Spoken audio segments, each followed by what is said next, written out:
La Eucaristía, rayo de belleza que hiere.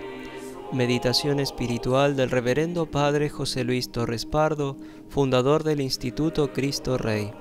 Buenos Aires, 3 de abril de 2011.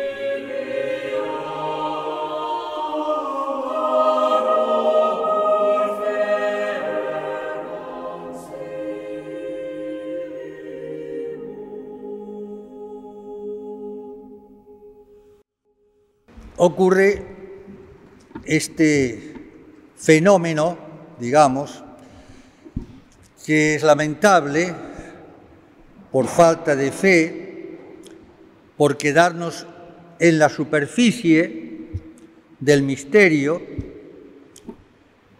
Es lamentable, digo, que no captemos y no sintamos lo que el Papa llama, y muy bien dicho, por cierto, la flecha, dice él, la flecha de la belleza que hiere el corazón.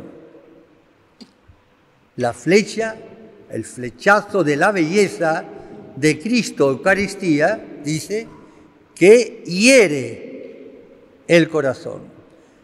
Si no hay herida, esta herida que es dulce, suave, entonces nos quedamos tan cerca como tan lejos del misterio que, por otra parte, es el estilo, la pedagogía divina,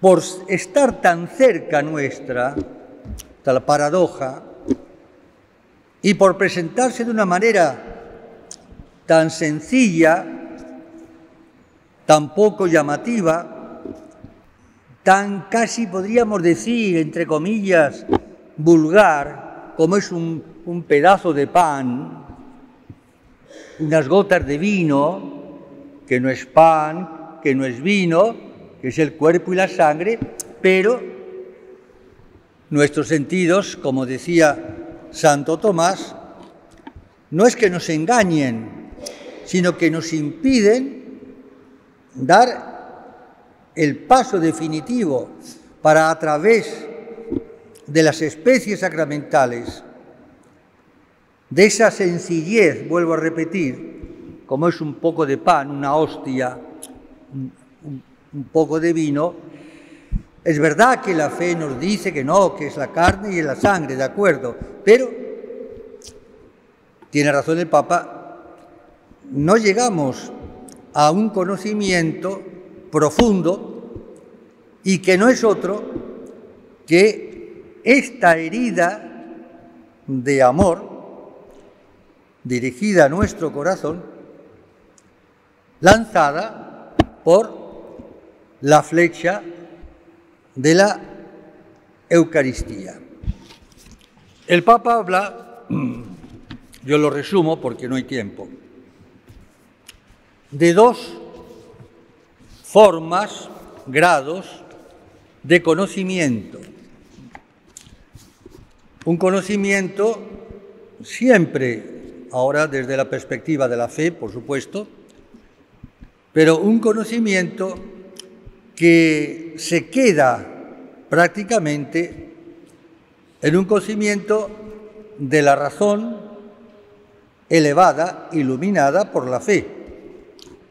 Yo ya creo que después de las palabras de la consagración en la Santa Misa, después de las palabras de la transustanciación, yo tengo fe y ya creo, sí, claro, y adoro el cuerpo y la sangre de Cristo. Pero el Papa dice que hay un conocimiento, un segundo grado superior de conocimiento, que es por experiencia, por experiencia. Esta palabra es clave. Esto significa que ya no es tanto, no me quedo yo en el acto de fe, que se da por supuesto que sí, pero va más allá del acto de fe. Es un sentir, un tocar, un palpar, un experimentar la presencia de Jesús sacramentado. El Papa dice que solo en este segundo grado de conocimiento el misterio eucarístico obra en nosotros todo lo que significa. Y esta es la razón, sin duda, porque muchas veces caemos también en la rutina, tanto ante el Santísimo como en la comunión eucarística. A este propósito, digamos de paso, entre paréntesis, un detalle significativo en las palabras de Jesús, Evangelio de San Juan, capítulo 6.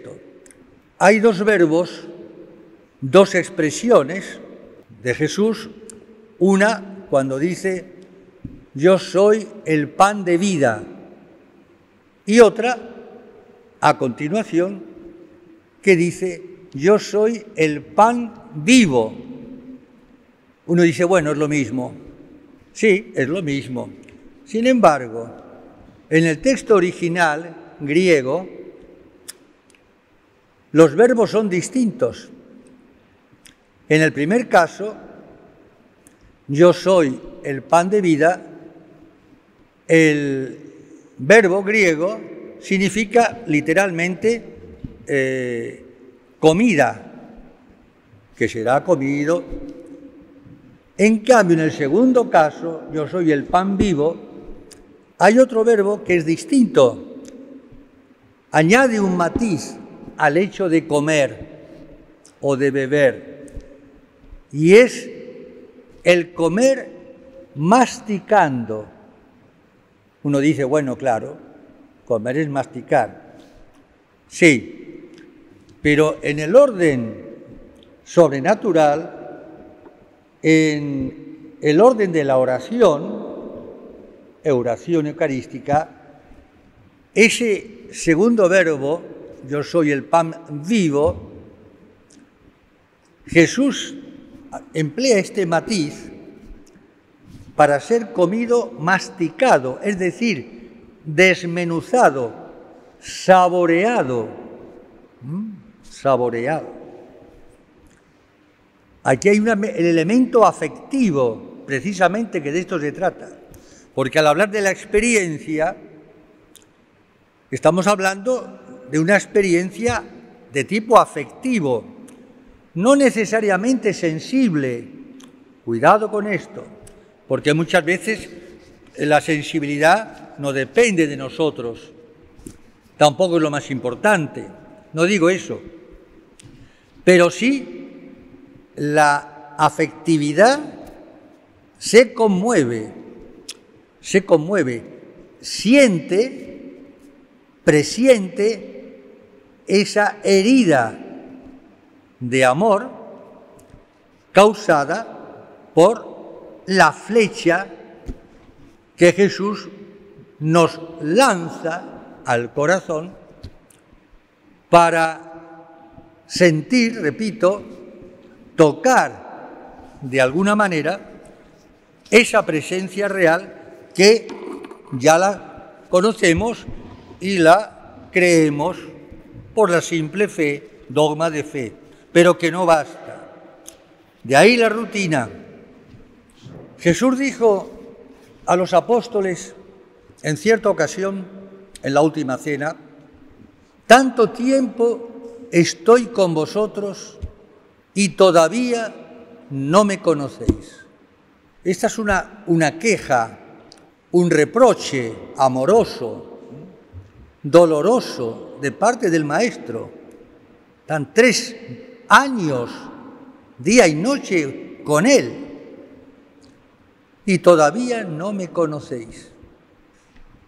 Es el problema de la ceguera, que es la incredulidad, que es la falta de fe.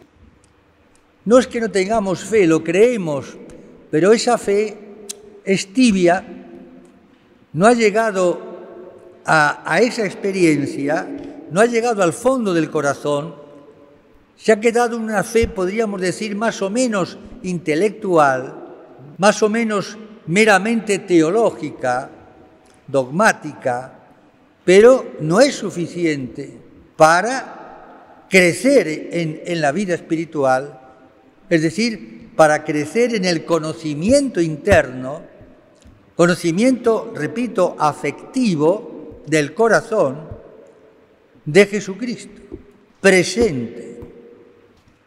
Dice el apóstol San Juan en la primera carta, capítulo primero, el preámbulo, el Papa también lo cita, dice San Juan, porque todo el cuarto evangelio de San Juan está escrito, está estructurado, concebido, armado en base a la Eucaristía, desde el prólogo hasta la ascensión. Es el hilo conductor, como el hilo de oro con que San Juan escribe, repito, todo el cuarto evangelio. El Verbo se hizo carne, et verbum caro factum est, y habitó entre nosotros. El Verbo se hizo carne.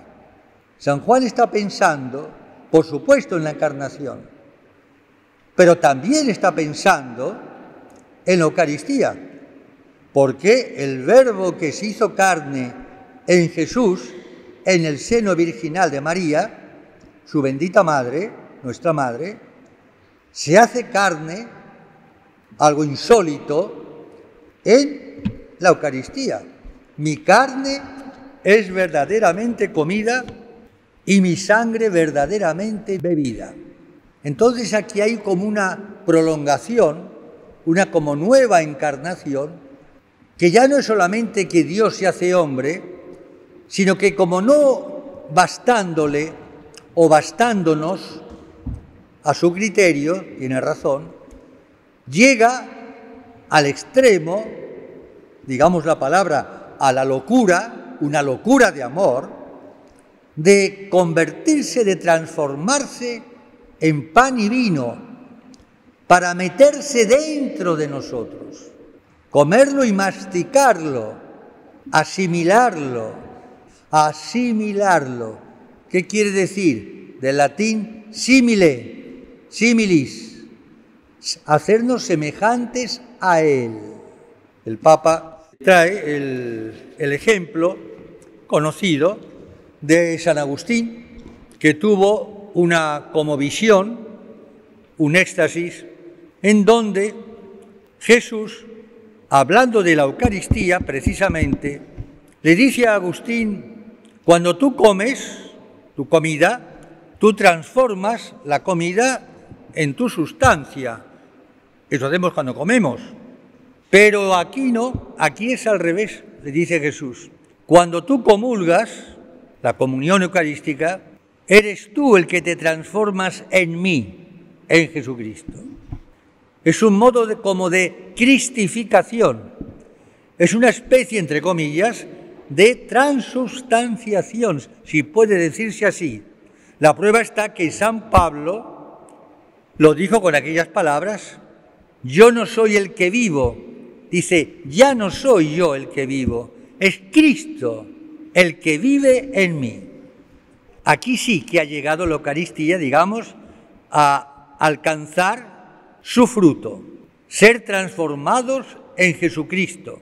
Nosotros somos, como diría la beata Isabel de la Trinidad, como una humanidad añadida a la humanidad de Cristo. Es todo un misterio que alcanza toda la divina revelación. Ya en el Antiguo Testamento, el maná en el desierto es una figura, un avance, diríamos así, de lo que vendría a ser después la institución de la Eucaristía. En el capítulo 6 de San Juan, los judíos le dicen a Jesús: nuestros padres en el desierto comieron el maná. el pan bajado del cielo. Y Jesús les corrige, dice, no fue el maná que comieron tus padres o vuestros padres que bajó del cielo. El pan que baja del cielo soy yo, es mi carne y mi sangre, y este es el que os da la vida eterna. Vuestros padres comieron el maná y murieron en el desierto, pero el que coma del pan que yo le daré, que es mi cuerpo, y beba de la sangre que yo le daré, que es mi sangre, no morirá para siempre. Es decir, vivirá eternamente. Sabemos cómo la Eucaristía es prenda de la vida futura. Jesús lo repite y lo dice de una manera clarísima, clarísima.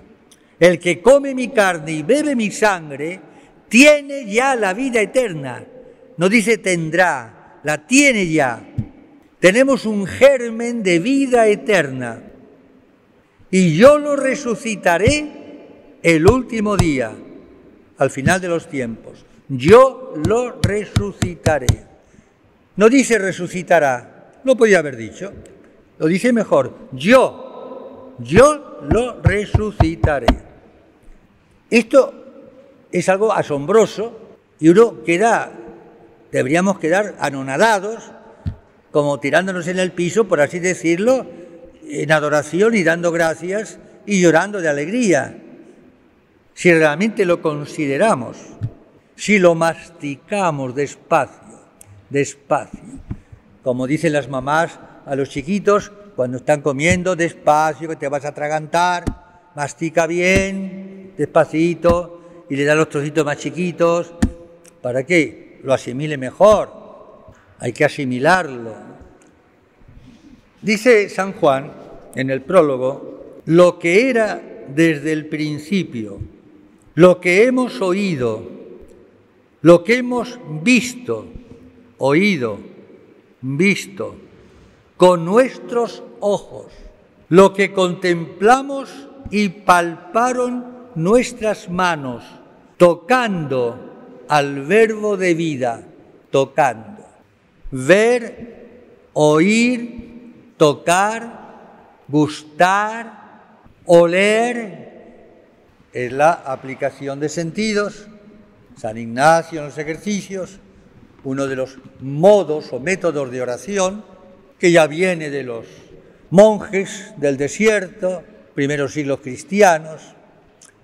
Y esto es lo que Jesús pretende y nos quiere hacer entender y saborear. No contentarnos con creer que está presente, con adorarlo, por supuesto. Jesús va mucho más allá. Él quiere meterse dentro de mí, físicamente, una cosa insólita. Si ya la encarnación del Verbo es una cosa realmente que, por eso hubo cristianos que se rasgaron las vestiduras, que se escandalizaron desde los primeros siglos. ¿Cómo voy a creer yo en un Dios que se hace hombre, que nace en el seno, en el vientre de una mujer? No, yo no puedo creer en un Dios que se rebaja de esa manera. Eso es una locura. ¿Cómo Dios se acerca y el hombre lo rechaza?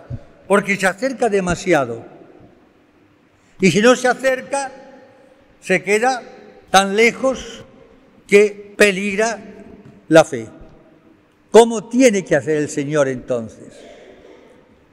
Esta es la dificultad, el problema, digámoslo así, que plantea todo misterio sobrenatural.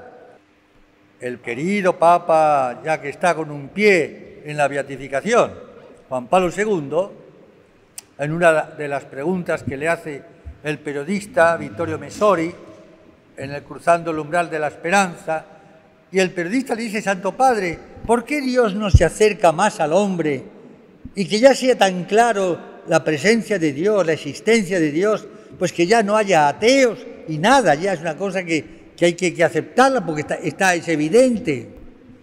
¿Y qué le contesta al Santo Padre? ¿Usted quiere que Dios se acerque más de lo que se ha acercado? De venir del cielo a la tierra, de nacer como cualquier niño en el seno de una virgen, de conversar con los hombres, trabajar, comer, sufrir, darse, dejarse matar por amor a nosotros. Y por si esto fuera poco todavía, inventa. Yo le llamo a esto las ocurrencias de Dios. Las ocurrencias de Dios. Hay que tener, qué ocurrencia, ¿no? Uno podría decir, después de hacerse hombre, ¿qué más se puede acercar? Se le ocurrió hacerse un poco de pan y un poco de bebida, daros a comer su carne y su sangre. Por eso en Cafarnaún, en la sinagoga, lo cuenta San Juan, se armó el altercado, la discusión, desastre, cuando Jesús, de a poco, como él hace, porque sabe que si lo dice de golpe, lo dejamos plantado, esto me está loco, ¿qué está diciendo? A comer su carne, su sangre, esto está loco. Lo tenían porque estaba mal de la cabeza. Claro, para la razón natural, pero es que falta la fe. Sin la fe no entendemos nada. Pero si la fe es débil, entonces tampoco basta. No llegamos a lo que tendríamos que llegar. Y entonces Jesús los escandalizó. Dijeron, dura es esta palabra ya. ¿Quién lo puede soportar? Vámonos, este hombre está loco, está mal de la cabeza. Y muchos discípulos, dice el Evangelio textual, lo dejaron plantado. Quedaron solamente los 12. Y Jesús, dirigiéndose a los 12, les dice estas palabras. ¿Y vosotros os queréis también marchar? Si os queréis marchar, ya os podéis marchar. Yo lo que he dicho, lo repito.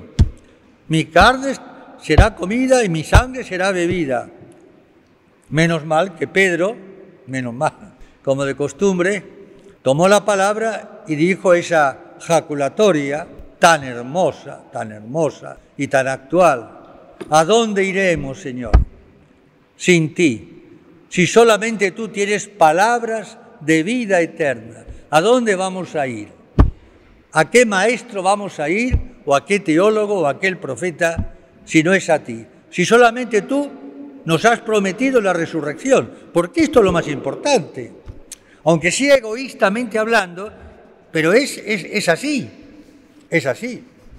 ¿Quién me puede a mí resucitar después de muerto? Que yo sepa, solamente Jesús se ha comprometido.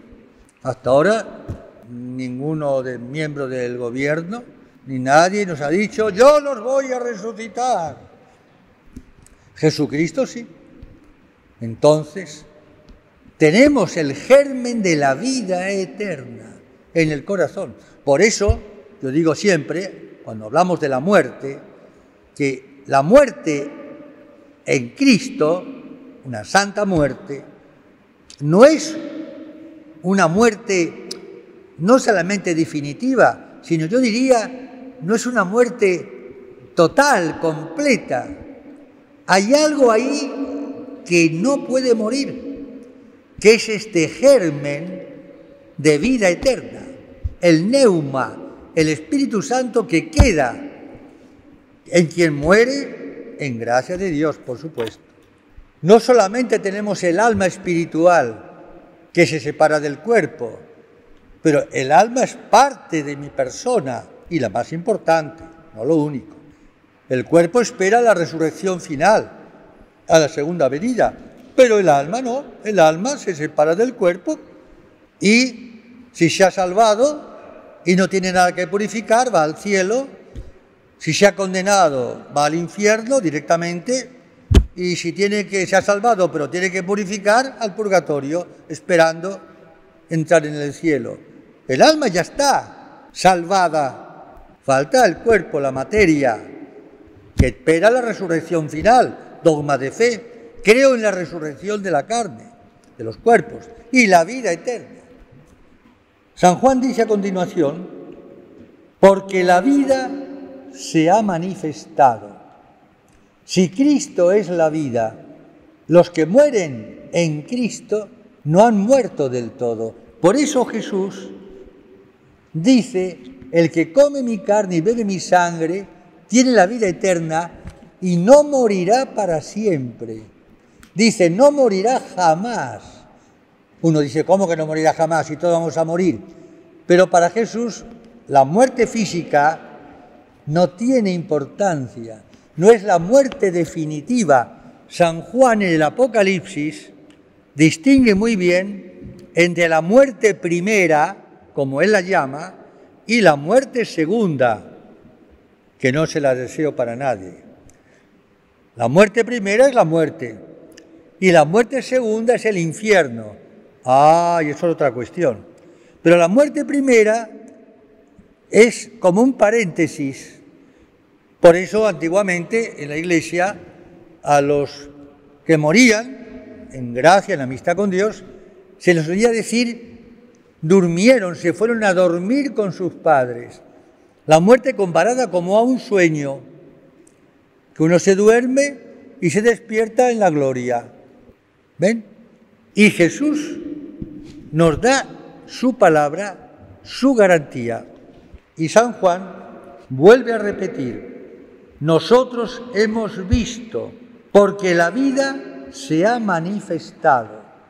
La vida, es decir, Jesús de Nazaret, el Hijo de Dios hecho hombre, yo soy el camino, la verdad y la vida se ha manifestado en Jesucristo. Muerte y resurrección y ascensión. ¿Por qué buscáis ante los muertos al que está vivo? Dicen los ángeles a los discípulos. Hemos visto y testificamos, somos testigos, os anunciamos la vida eterna que estaba en el Padre y se nos manifestó en el Hijo por obra del Espíritu Santo. Aquí ahora llegamos a tocar, por la fe, el misterio trinitario. Muchas veces lo he dicho y me lo he dicho, ocurre que cuando estamos ante el Santísimo, la Santa Misa, la comunión, creemos la presencia real de Jesucristo, muy bien, pero quizá muchos no se dan cuenta, no piensan que en la Eucaristía está el Padre, Dios Padre, la primera persona. No sacramentada, no, pero está. Pero no solamente está, sino que la unión, escuchen esto, la unión del Padre, primera persona, y del Espíritu Santo, tercera persona, con el Verbo, el Hijo, Jesús, segunda persona, es mucho más, infinitamente más estrecha, más íntima, más una, más inseparable, que la unión del Verbo con su naturaleza humana y que la unión del Verbo encarnado, escondido, cubierto bajo las especies de pan y vino. No sé si me explico. La unión trinitaria, un solo Dios en tres personas, es la más perfecta que ni siquiera se puede imaginar ni comprender porque es el misterio de los misterios. Entonces, ¿qué quiero decir con esto? Pues que en la Eucaristía, cuando estoy ante el sagrario o la hostia consagrada o en la comunión o en mi pecho, tengo que hacer una oración trinitaria, porque es el Padre el que nos da el verdadero pan del cielo. Jesús lo dice, no fue Moisés el que os dio el pan del cielo en el desierto, es mi Padre el que os da el verdadero pan del cielo, que soy yo, Jesús, es mi Padre. Nadie puede venir a mí si el Padre no lo atrae. Y al revés, dice Jesús, nadie puede ir al Padre sino por mí. Aquí hay una especie como de juego de palabras dentro del misterio que a mí me encanta porque a uno le obliga a buscarle cuál es la clave, dónde está el secreto de estas dos expresiones textuales de Jesús y que aparentemente son como contradictorias. ¿Por qué? Jesús dice, nadie puede venir a mí si mi Padre no lo atrae. Bien, entonces yo ahora voy al Padre, me dirijo al Padre para que me lleve a Jesús, ¿no? Pero resulta que yo no puedo ir al Padre, dice Jesús, nadie puede ir al Padre sino por mí. Bueno, entonces voy a Jesús para ir al Padre y Jesús dice, no puede venir a mí si el Padre no te atrae. Bueno, ¿cuál es la clave? Es tan sencillo como misterioso y sublime. Es el Espíritu Santo la clave. No hay otra. Porque el Espíritu Santo es el amor del Padre y el Hijo, pero como un solo principio. Ahí está la cuestión. No es que el Padre aspira al Espíritu Santo y el Hijo aspira también al Espíritu Santo. No es así. El Padre y el Hijo aspiran al Espíritu Santo juntos como un solo principio, no como dos principios. Por eso, en la Santísima Trinidad, el Espíritu Santo es como lo llaman un San Buenaventura, por ejemplo, le llama complementum trinitatis. El Espíritu Santo es el complemento de la Trinidad. Es la tercera persona la que cierra el misterio trinitario. Y lo cierra, paradójicamente también, porque el Espíritu Santo marca la distinción entre el Padre y el Hijo y al mismo tiempo la unidad del Padre y el Hijo como un solo principio que aspira un solo amor, que es la tercera persona, el Espíritu Santo. Todo esto hay que un poco masticarlo en la oración, pero es fantástico, es divertidísimo esto. Muchas veces yo digo, para muchos parece como que Dios es aburrido, ¿no? No, ¿qué va a ser aburrido? Es divertidísimo. Hay que hacerse como niños y hay que pedir al Espíritu Santo la luz y que nos enseñe, que nos lleve de la mano. Pero cuando uno se mete un poco en el misterio, empieza ahí a la luz de la fe, empieza a descubrir cosas y a atar cabos dentro del claroscuro, desde luego, bueno, pero eso hace da el aliciente al misterio, ¿no? La vivacidad, diríamos, del misterio. Pues bien, termina este prólogo San Juan repitiendo lo mismo.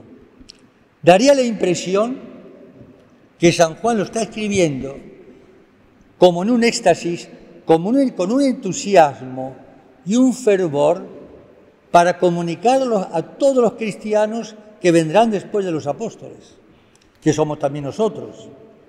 Y vuelve a repetirlo. Nosotros hemos visto y testificamos y os anunciamos la vida eterna que estaba en el Padre y se nos manifestó.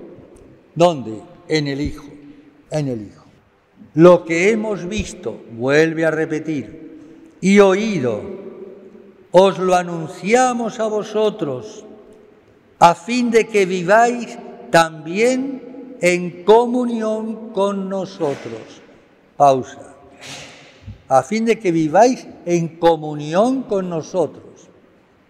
Por consiguiente, aquí estamos en una nueva forma, en una prolongación del mismo misterio eucarístico, que no es ya solamente el comulgar con Cristo, comer su carne y beber su sangre, la unión íntima de Cristo conmigo, para que me transforme, me purifique, me ilumine, sino que al mismo tiempo, y Jesús lo hace con esta intención explícita, los que comemos del mismo pan y bebemos del mismo vino, de la misma carne y la misma sangre de Jesucristo, automáticamente estamos unidos, porque Cristo es el principio de unidad. Si yo estoy unido a Jesús, y tú también, y tú también, y todos, automáticamente estamos todos unidos en Jesucristo. Eso es ser cristiano. Pero aquí está la dificultad, y aquí está la tragedia, y aquí está la vergüenza, y aquí está el escándalo, y aquí está, diríamos, la explicación de la poca fuerza que muchas veces tenemos los católicos dentro y en el mundo, dentro de la Iglesia y entre nosotros mismos, señal de que no todos comulgamos bien, de que no todos llegamos a sacarle a la Eucaristía, diría yo, el jugo de amor de Dios uno y trino en nuestros corazones, porque si fuese así, no estaríamos tan divididos y tan peleados, etcétera, etcétera. Porque es verdad, la división que hay entre los católicos, abierta o por debajo, entre los sacerdotes, los obispos, pero hace ya años y años y años, a veces ni nos saludamos. Y hemos comulgado, hemos celebrado misa, ¿no? Podremos tener pensamientos, ideas, criterios distintos, bueno, pero en cosas puramente accidentales, normales, pero en lo esencial, San Agustín ya dio esta fórmula: in necessaris unitas, in dubis libertas, et in omnibus caritas. Textual, San Agustín. En las cosas necesarias, esenciales del dogma moral y culto, como hijos de la Iglesia, unitas. Tenemos que pensar todos lo mismo. El dogma es uno solo, la moral y el culto de la Iglesia es uno solo.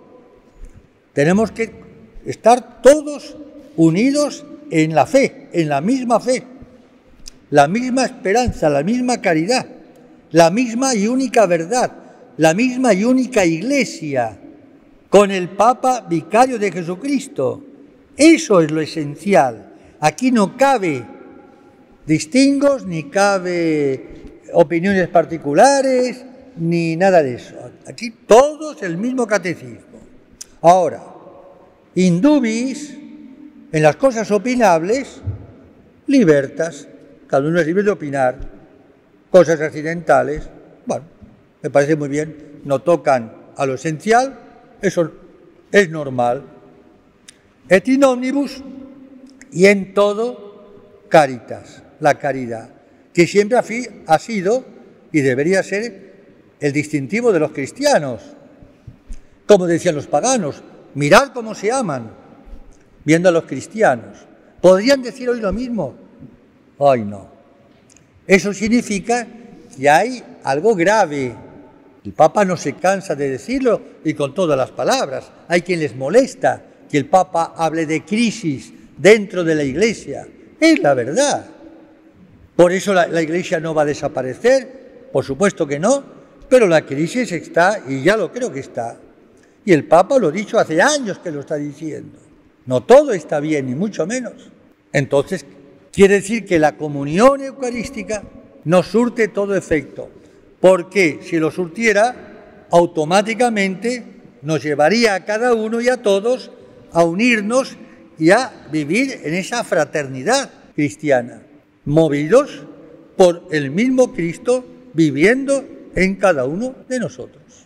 Quiere decir entonces que la Eucaristía o la devoción eucarística está muy débil y no alcanza para superar ciertas barreras o ciertas dificultades, como hacían los santos, en definitiva, que fieles a la verdad, sin transar, por supuesto, en la verdad, Sin embargo, abrían los brazos a todo hombre de buena voluntad.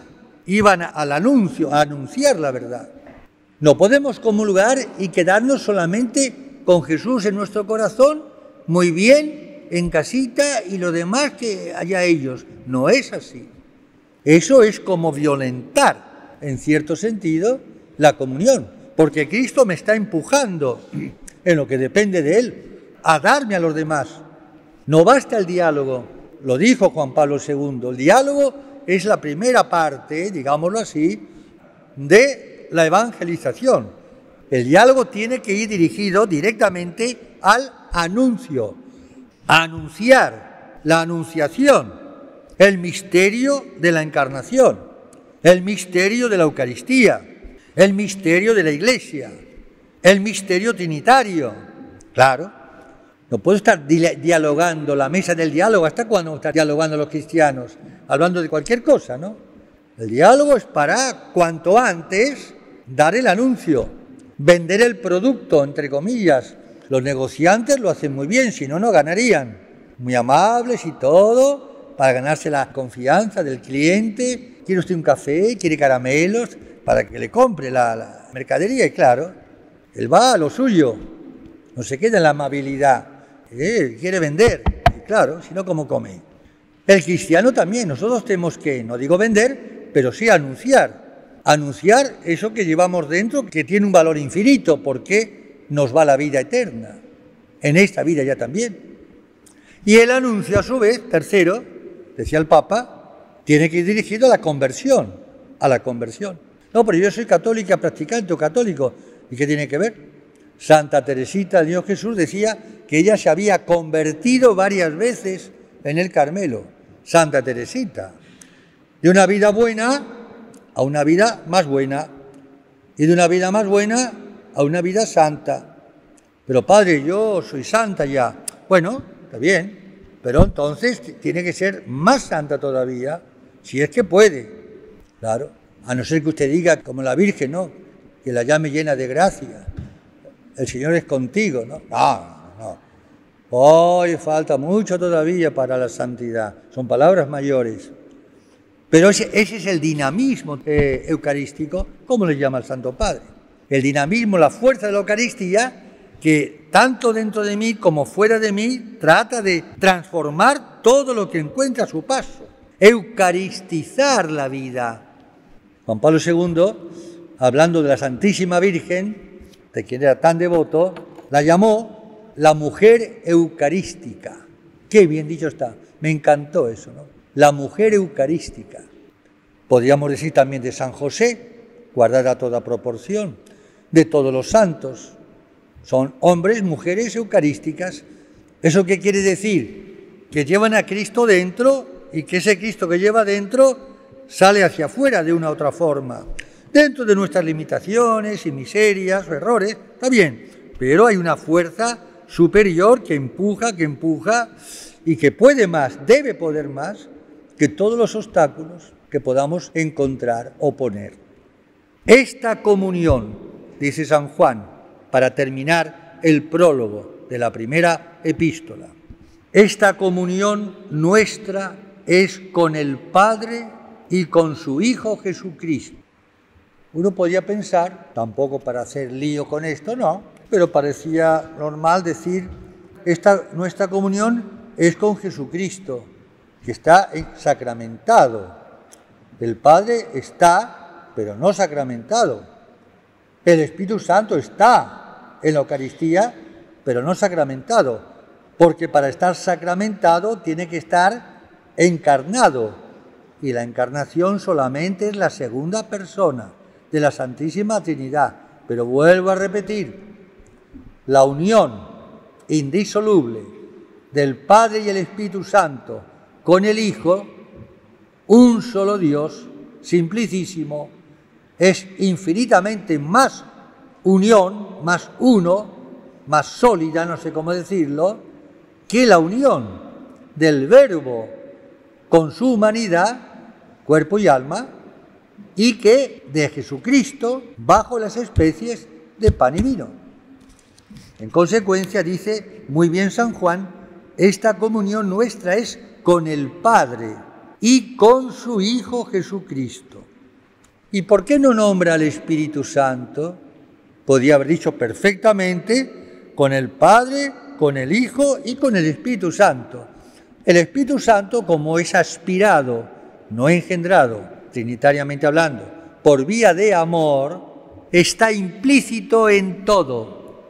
Es decir, es lo que se llama en teología la inclusión trinitaria, que las dos personas de la Trinidad están incluidas, inclusión en la tercera, sea la que sea. Si digo Padre, estoy diciendo Hijo y Espíritu Santo. Si digo Hijo, estoy diciendo Padre y Espíritu Santo. Si digo Espíritu Santo, estoy diciendo Padre e Hijo. La inclusión, porque es un solo Dios.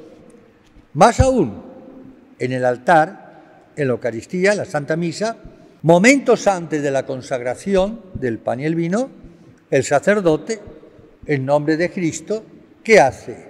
La oración al Espíritu Santo, la epíclesis, la súplica, la llamada, la invocación para que el Espíritu Santo haga la transustanciación. Si por un imposible, o si nosotros así, en una hipótesis, dejásemos de lado el Espíritu Santo en el momento en que el sacerdote, tomando la hostia y después el cáliz, pronuncia las palabras, esto es mi cuerpo, esta es mi sangre, no habría consagración si no está el Espíritu Santo.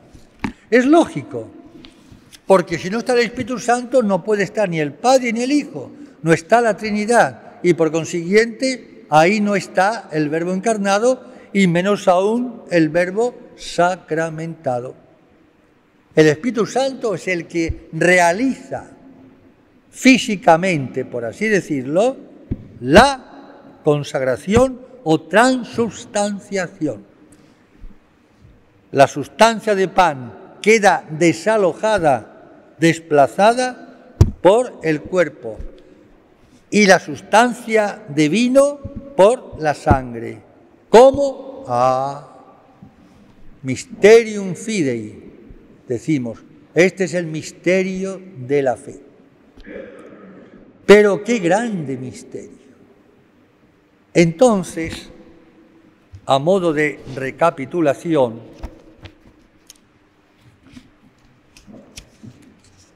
en el capítulo 6, decíamos, de San Juan, solamente algunos versículos, porque nos llevaría muy lejos de tiempo. Yo soy el pan de vida. Vuestros padres comieron el maná en el desierto y murieron. Este es el pan que baja del cielo para que el que lo coma no muera. Hay una expresión, una palabra de Jesús en versículos más adelante que son sorprendentes y que a los teólogos les han dado más de un dolor de cabeza. Cuando Jesús les dice a los judíos, está hablando de él, de Jesús, dice, el Hijo del Hombre que está en el cielo, textual. ¿Por qué dificultad? Y porque el Hijo del Hombre está en la tierra. Cuando Jesús dice estas palabras, él estaba ahí con los discípulos y los judíos, o los fariseos. El Hijo del Hombre, yo, que estoy en el cielo.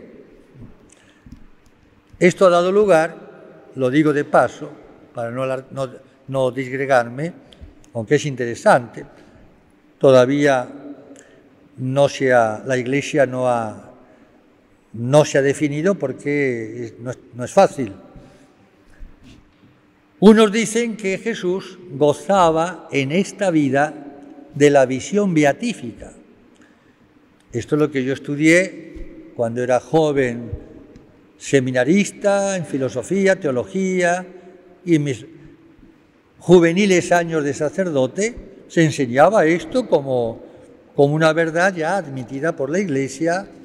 Un ejemplo, el Papa Pío XII, en la célebre encíclica Aurietis Aquas sobre el corazón de Jesús, el Papa dice, no como dogma de fe, pero como doctrina de la Iglesia que parece ya aceptada, tradicional, que Jesús en esta vida y hasta en la cruz gozaba de la visión beatífica.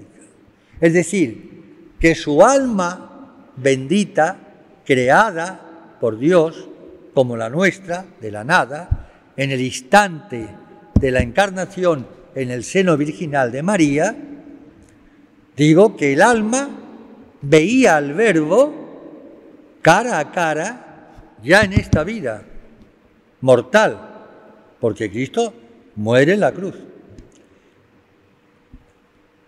Y eso, a mí me encanta eso, ¿no?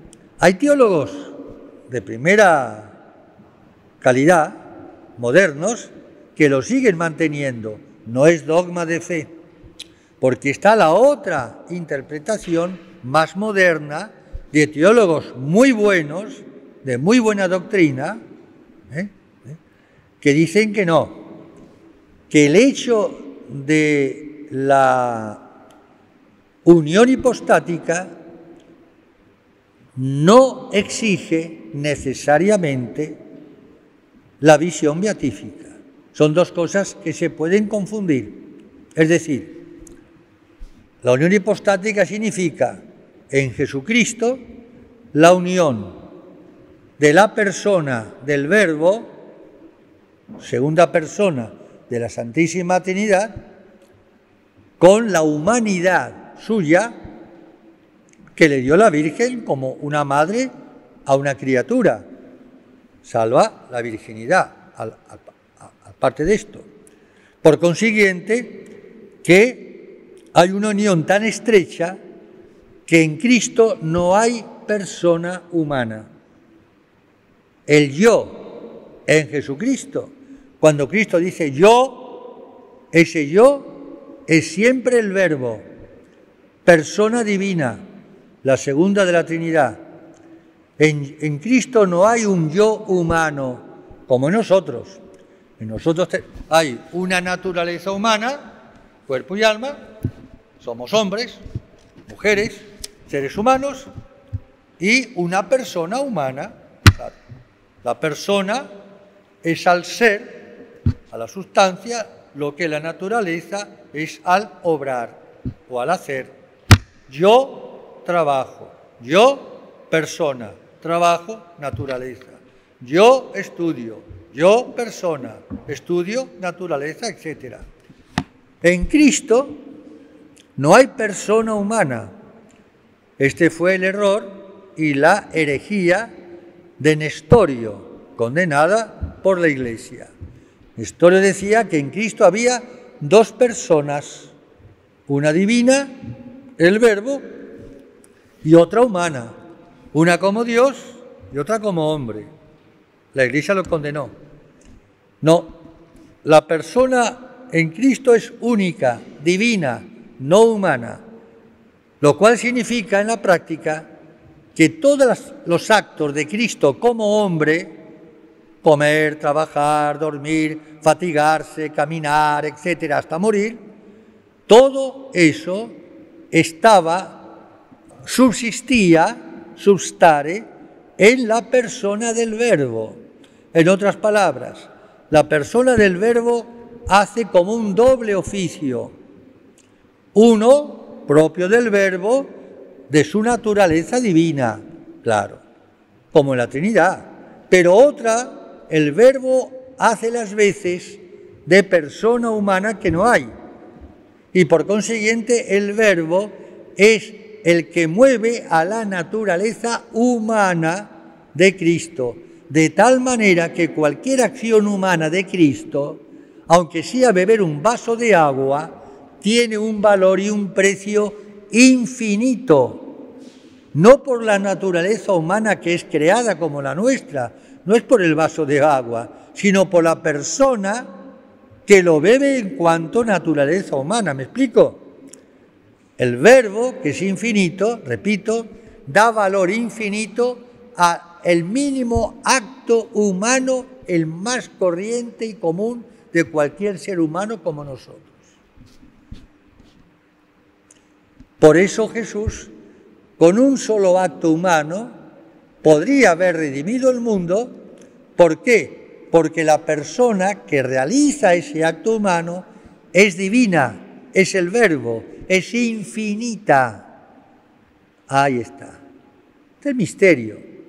Pero para no complicarlo ahora, y para cerrar el paréntesis, fijémonos que esta unión hipostática, repito, no significa necesariamente que Jesús como hombre, su alma espiritual creada, viese cara a cara al Verbo en Jesús de Nazaret.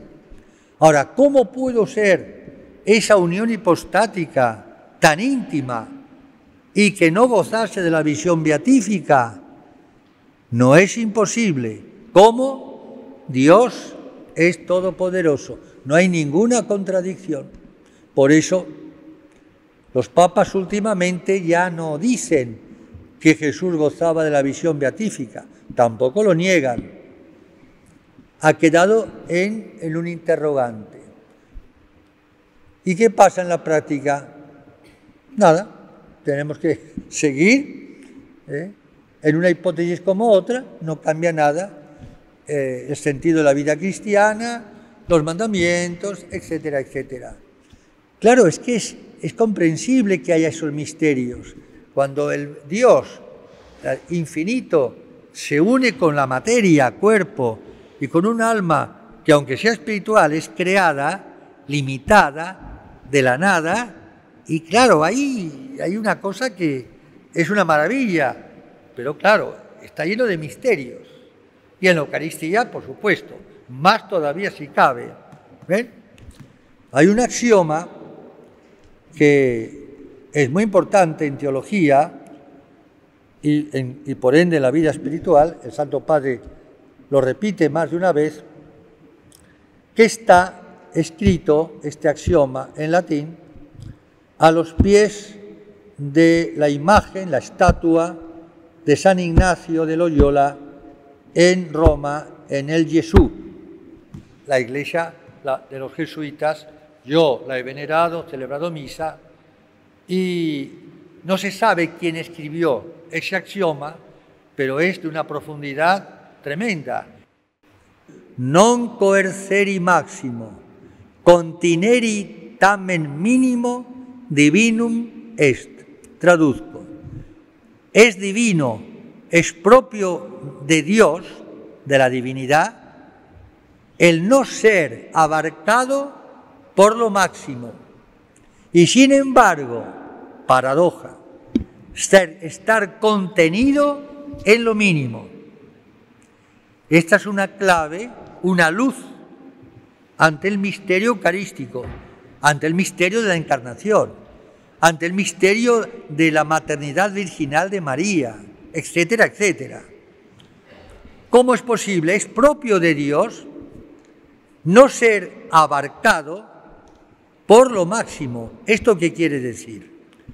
Que Dios es siempre mayor de todo lo que la inteligencia humana o angélica, de toda imaginación habida y por haber, puede imaginar o puede pensar. Esto ya lo había dicho el gran doctor de la Iglesia, San Anselmo de Canterbury, que decía que Dios es aquello por encima del cual no se puede pensar. Por más que yo piense o imagine un Dios trascendente, perfectísimo, infinito, eterno, bueno, Dios está muy por encima de eso que yo pienso.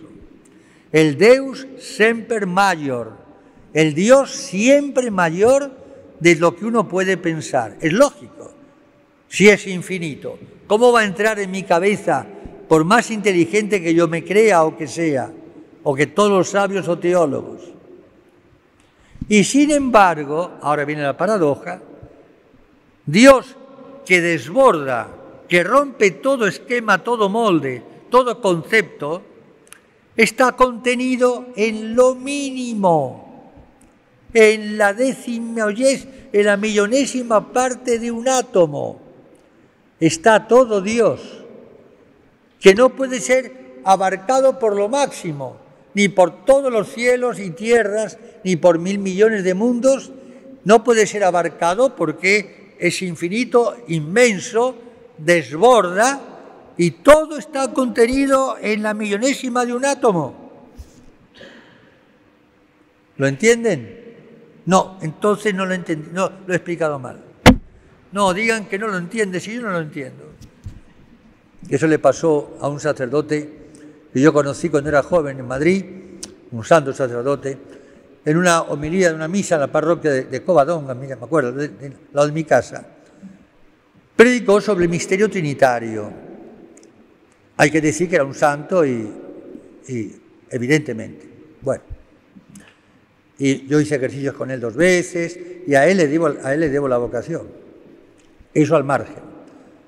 O sea que no hablaba por hablar. Sabía teología, además, vivencia experimental, mística de él. Era verdad. Y al terminar la misa, un amigo mío, ya fallecido, Juan Novo, se fue contento a la sacristía a felicitar al padre. Padre, ¿qué te pasa? Vengo a felicitarle, padre. Usted sabe, la homilía es la primera vez que he entendido el misterio de la Santísima Trinidad. ¡Qué bien lo ha explicado, padre! Y el padre le dice, sí, entonces, señal que lo he explicado muy mal, porque no se puede entender. Algo entendió. Ese algo para él, claro, como para mí era, pero mira. Ahora, si lo ha entendido tan bien, es que no, lo he enseñado muy mal porque no se puede entender. Pero algo se entiende, esto sí. Y se entiende algo. Por eso Dios nos da la fe, por encima de la razón. Bueno, bien, entonces, aquí ya terminamos. Este misterio inmenso, cómo Dios se puede hacer hombre en una criaturita como el niñito de Belén, ¿no? En una cunita, ¿no? El Dios que no abarca el cielo y la tierra, ¿no?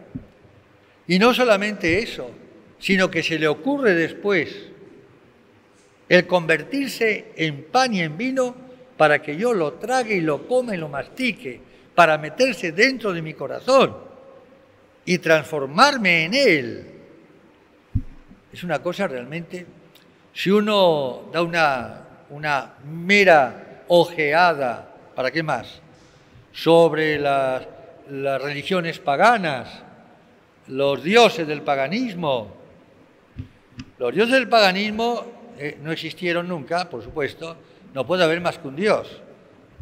Pero por otra parte eran la proyección de los vicios muchas veces, de los mismos hombres, y lo proyectaban en supuestos dioses, pero a la manera humana, digamos, carnal. ¿Qué quiero decir con esto? Y los paganos se imaginaban, y lo decían, y está escrito, que los dioses también tenían relaciones sexuales, los dioses con las diosas. Menos mal, todavía no existía el género, ¿no? Como ahora, ¿no? Menos mal. Bueno, hasta los paganos tienen más sentido común que los gobiernos de ahora. Pero no me quiero enojar porque tengo que celebrar misa y tengo que estar sereno, tranquilo, con dulzura, pensando en el misterio porque me sube la cosa. Bueno. Y entonces eran unos dioses que, claro, como no existían, nunca se acercaban a los hombres. Estaban siempre tan lejos y los paganos vivían de terror, el terror. Los paganos con los dioses vivían aterrados. Por eso en el Partenón habían puesto todos los altares habidos y por haber a cada dios y a cada diosa, y por escrúpulo, más que por escrúpulo, por miedo a olvidarse de un dios o de una diosa que le dé con un caño, como dice un ejercitante de Roldán, va a dar con un caño. Entonces pusieron un altar al dios desconocido. para no sea que nos dé con todo, ¿eh? Y eran supersticiosos. Cualquier dificultad que le pasaba, bueno, eso sí también de los católicos, ¿eh? Y hasta las mamás, yo los he visto, digo, señora, no diga eso a su chico o a su nena porque le va a hacer daño. Si el chiquito va jugando, por lo que sea, y atolondrado se cae, Dios está castigado. No diga, Dios está castigado. ¿Usted qué sabe si le ha castigado? No diga eso, porque si no, la imagen de ese Dios para esa criatura es que siempre está pegando palos, ¿no? Ya con el infierno ya está bien, ¿no? O no, ya está bien, ¿eh? Bueno. Entonces, ven, estos dioses causaban terror. Y cuando llega el cristianismo, cuando llega Jesucristo a la escena del mundo pagano para hacer esta revolución, como el Papa lo llamó en Colonia, a los jóvenes, la revolución cristiana, el cristianismo es la verdadera y única revolución. Tirar por tierra los ídolos y las falsas religiones, todo eso, y la religión verdadera y el Dios verdadero de la encarnación, de la redención, etc. Bueno, cuando se enteran los paganos que los cristianos dan culto a un Dios que se ha hecho hombre en una mujer naciendo y que vive así, trabaja y cansa y tal, se arragaron las vestiduras y dijeron, estos están locos. Celso, Porfirio, escribieron contra el cristianismo. El argumento principal, ¿cuál era? ¿Cómo los hombres pueden comer a Dios? La Eucaristía. Tan locos. ¿Cómo Jesús de Nazaret puede ser un Dios? ¿Cómo lo van a comer? ¿Cómo se van a comer a un Dios? Esto es una barbaridad. Están locos completamente, una falta de respeto y de todo. Es una locura comerse a un Dios, como se come, una galletita. Claro, puestos en la cabezota de los gentiles, no en la cabeza, digo la cabezota, sin la fe, lógico. ¿Ven? Y sin embargo, ¿ves? Contineri mínimo. Ese Dios tan grande se hace niño y se hace pan y vino. Eso es propio de Dios, infinito, eterno, no le cuesta nada.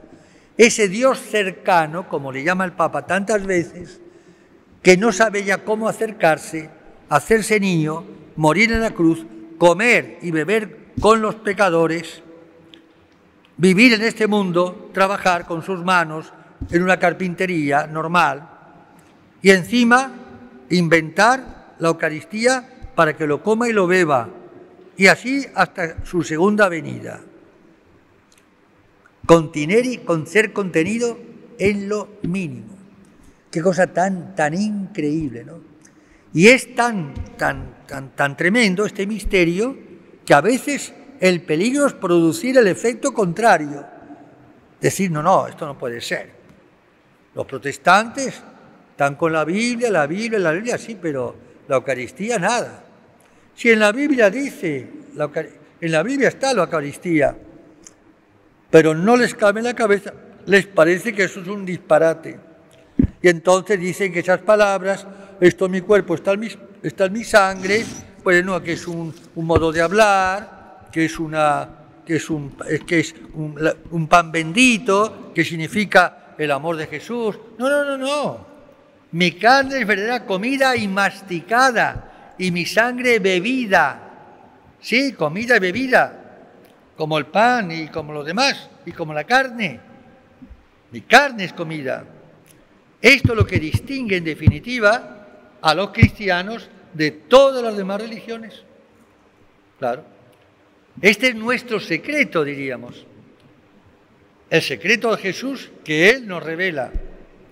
Ahora bien, como decíamos al principio, si no tenemos más fe y si no experimentamos, como dice Jesús, el amor que nos tiene en esta locura de la encarnación, en esta locura de la Eucaristía, en esta locura de encarnarse vivir 9 meses en el vientre de una jovencita. El amor loco de Dios.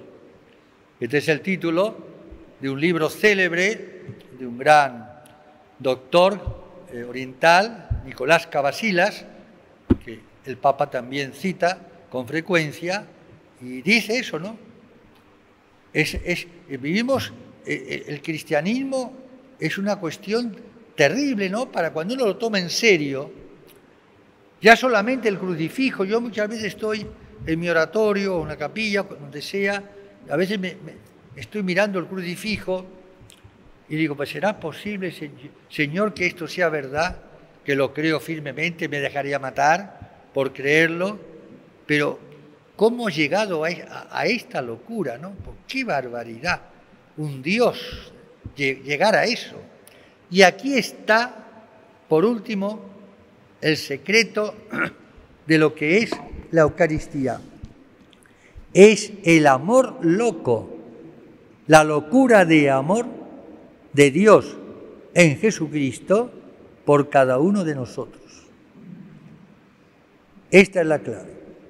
A veces uno se encuentra, cuantas veces, con almas, tanto en la vida religiosa, en el noviciado, es lógico, jóvenes que empiezan, todos fuimos jóvenes, y dicen, ay padre, yo no sé rezar, yo no sé hacer oración.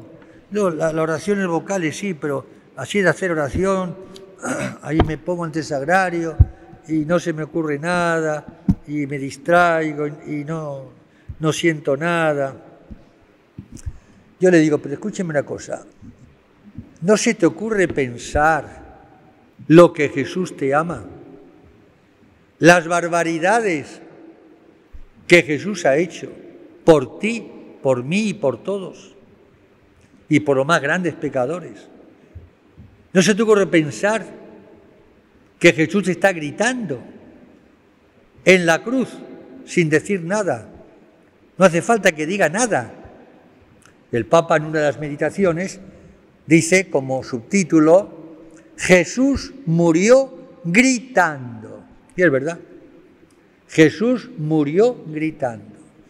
¿Cómo es posible que un moribundo que está exhausto, que no le queda ni agua ni sangre en el cuerpo ya, y que está clavado y que para pronunciar unas solas palabras tiene que apoyarse sobre los pies, las llagas, un dolor insoportable para decir una sola palabra, y que este morir más muerto que vivo, que está ya destrozado, tenga fuerzas para gritar? Esto es un milagro, esto es un milagro. Pero además del milagro, ese grito silencioso en la cruz, que llega hasta nosotros, que recorre toda la historia de la salvación, hasta el fin de los tiempos, ese grito tengo yo que escucharlo a la luz de la fe, es decir, a la luz de la realidad. No es un cuento que me han contado, ni es una figura poética, no, es una realidad cruda y tremenda, dramática, trágica. El cristianismo es una tragedia, es un romanticismo, sí, pero con sangre. El amor llega al extremo, la locura, la muerte, la entrega a ti y a mí. ¿No se te ha ocurrido, hijo mío, pensar lo que Jesús te ama desde la creación, la redención, la Iglesia, los sacramentos, la Virgen, los ángeles, etcétera, etcétera? Y por si esto fuera poco, se queda en la Eucaristía, yo estaré con vosotros hasta el fin de los siglos, hasta mi segunda venida. Yo estaré con vosotros, no os dejaré huérfanos. ¿Qué más podemos esperar?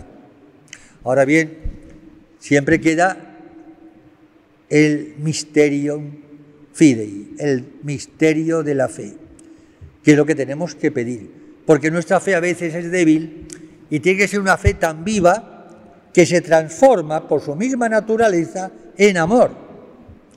En amor.